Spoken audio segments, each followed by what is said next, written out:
চোখের পলক ফেলতেই গতি ঘন্টায় ৮০০ কিলোমিটার। চীনের পরীক্ষামূলক একটি ম্যাগলেভ ট্রেন মাত্র 0 থেকে 5.3 সেকেন্ডেই এই অবিশ্বাস্য গতি ছুঁয়ে করেছে বিশ্ব রেকর্ড। দেশটির নতুন এই প্রযুক্তি নিয়ে বিস্তারিত জানাচ্ছেন শিহাব ইসলাম।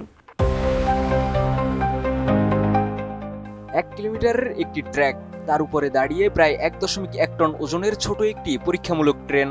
শুরু হলো পরীক্ষা, আর মাত্র 5.3 সেকেন্ডের মধ্যেই এর গতি উঠে গেল ঘন্টায় 800 কিলোমিটারে। ঘটনাটি চীনের হুবেই প্রদেশের ইস্টলেক বা দংহো ল্যাবরেটরির। চীনের রাষ্ট্রীয় সংবাদ সংস্থা সিনহুয়ার তথ্য অনুযায়ী পরীক্ষামূলক এই ট্রেনটি প্রায় 600 মিটারের মধ্যে সর্বোচ্চ গতি অর্জন করে এবং পুরো 1 কিলোমিটার ট্র্যাকের মধ্যেই নিয়ন্ত্রিতভাবে থামানো হয়।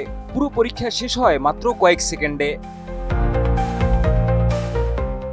এটি চীনের পরীক্ষামূলক একটি ম্যাগলেভ ট্রেন। শক্তিশালী চৌম্বকীয় বল ব্যবহার করে ট্রেনকে ট্র্যাকের সামান্য উপরে ভাসিয়ে রাখা হয়, ফলে প্রচলিত ট্রেনের মতো চাকা ও রেলের ঘর্ষণ থাকে না। একই সঙ্গে ট্রাকের বৈদ্যুতিক কয়েল থেকে তৈরি তড়িৎচুম্বকীয় শক্তি ট্রেনকে সামনে ঠেলে দেয়, আর এই কারণেই খুব অল্প সময়ে অস্বাভাবিক উচ্চগতি অর্জন সম্ভব হয়। কোয়ালিটি সম্পন্ন আন্তর্জাতিক মানের still bar CSRM, committed for better still. এই সাফল্য অবশ্য একদিনে আসেনি। 2025 সালের 16 জুন একই গবেষণাগারের পরীক্ষায় ট্রেনটি ঘন্টায় 650 কিলোমিটার গতিতে পৌঁছে রেকর্ড করে। এরপর 14 জুলাই সেই সীমা বাড়িয়ে 700 কিলোমিটার করা হয়। পরে 800 কিলোমিটার ছুঁয়ে 6 মাসের মধ্যে তৃতীয়বারের মতো নিজেদের রেকর্ড ভাঙেন গবেষকরা। প্রতিটি পরীক্ষায় শুধু গতি বাড়ানোই লক্ষ্য ছিল না, উচ্চ ক্ষমতার বৈদ্যুতিক সরবরাহ, তড়িৎচুম্বকীয় প্রোপালশন, প্রচণ্ড গতিতে যানটিকে স্থিতিশীল রাখা, যোগাযোগ ব্যবস্থা এবং নিরাপদে ব্রেক করার মতো প্রযুক্তিও পরীক্ষা করা হয়েছে।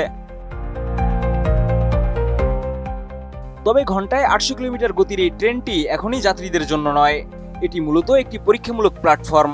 বাস্তব যাত্রী পরিবহনের আগে নিরাপত্তা, বিশাল অবকাঠামো ব্যয় এবং দীর্ঘ দূরত্বে অত্যন্ত নিখুঁত ট্র্যাক নির্মাণের মতো বড় বাধা পেরোতে হবে।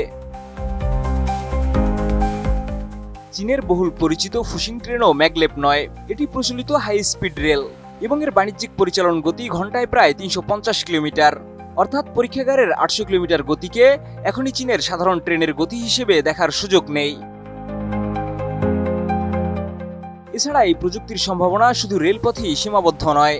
ইস্টলেক ল্যাবরেটরি বলছে, ভবিষ্যতে অতি উচ্চগতির ম্যাগলেভ পরিবহন ছাড়াও মহাকাশযানের ইলেকট্রোম্যাগনেটিক লঞ্চ এবং অন্যান্য উচ্চগতির পরীক্ষায় এই প্রযুক্তি কাজে লাগতে পারে। চীনের অন্য গবেষকরাও নিম্নচাপের টিউবের ভেতরে অতি দ্রুতগতির পরিবহন এবং রকেট উৎক্ষেপণের একই ধরনের প্রযুক্তির সম্ভাবনা পরীক্ষা করছে।